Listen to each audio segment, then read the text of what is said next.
అసాంఘిక శక్తుల పట్ల ప్రభుత్వం, పోలీసులు నిర్లక్ష్య వైఖరి వీడనాడాలని, గంజాయి మాఫియాపై ఉక్కుపాదం మోపాలని డిమాండ్ చేస్తూ సిపిఎం ఐద్వా భద్రాచలం పట్టణ కమిటీల స్థానిక అంబేద్కర్ సెంటర్లో నిరసన కార్యక్రమం నిర్వహించారు.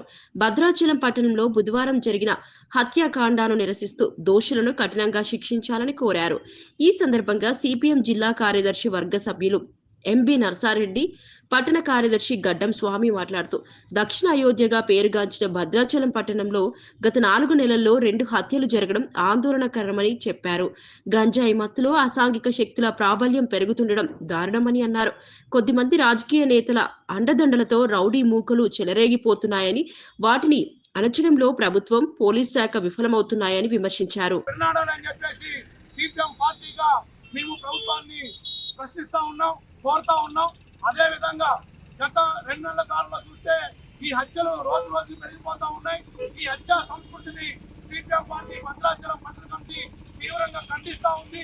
అదే విధంగా ఇట్లాంటి అసాంఘిక చర్యలకు పాల్పడుతున్న వ్యక్తుల పట్ల పోలీస్ వ్యవస్థ కఠినంగా వ్యవహరించాలని చెప్పేసి కూడా మేము కోరుతా ఉన్నాం.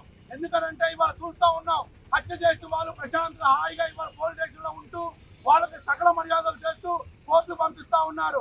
ఇది సరైనది కాదు.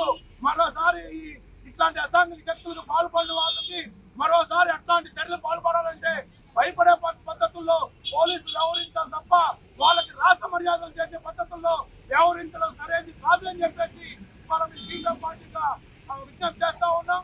నిన్న జరిగినటువంటి మర్డర్ ఏదైతే ఉందో దాన్ని మేము తీవ్రంగా ఖండిస్తా ఉన్నాం.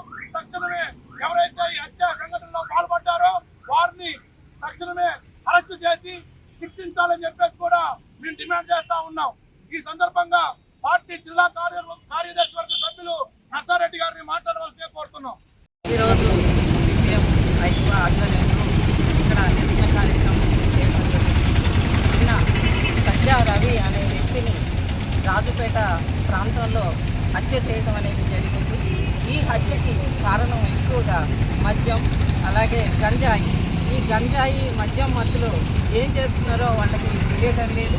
ఈ గంజాయి మద్యం ఎక్కువ అవటం వలన యువత ఎక్కువగా పాడైపోతున్నారు. మేము ఇంతకు ముందే సిఐ గారికి మేము చెప్పాము, ఏమండి రాజుపేట వద్ద గంజాయి ఎక్కువగా జరుగుతుంది, మహిళలు వెళ్ళడానికి చాలా ఇబ్బందులు పడుతున్నాము. ఈ గంజాయి మత్తులో ఉండి కనీసం మహిళలకి దారి కూడా ఇచ్చే పరిస్థితి కనిపించడం లేదు. కాబట్టి మీరు ఖచ్చితంగా రోజుకి 2-3 సార్లు పెట్రోలింగ్ చేయాలి అని చెప్పేసి మేము సిఐ గారికి కూడా చెప్పడం జరిగింది. కానీ ఎక్కడ కూడా పోలీసు వారు ఈ పెట్రోలింగ్ ఎక్కువగా చేయడం లేదు. దానివలన పోలీసులు అంటే భయం లేకుండా ఈ మద్యం, ఈ గంజాయి మత్తులో వాళ్ళు ఏం చేస్తున్నారో తెలియని పరిస్థితి ఉంది. ఇప్పటికే భద్రాచలంలో 3 మర్డర్లు జరిగాయి.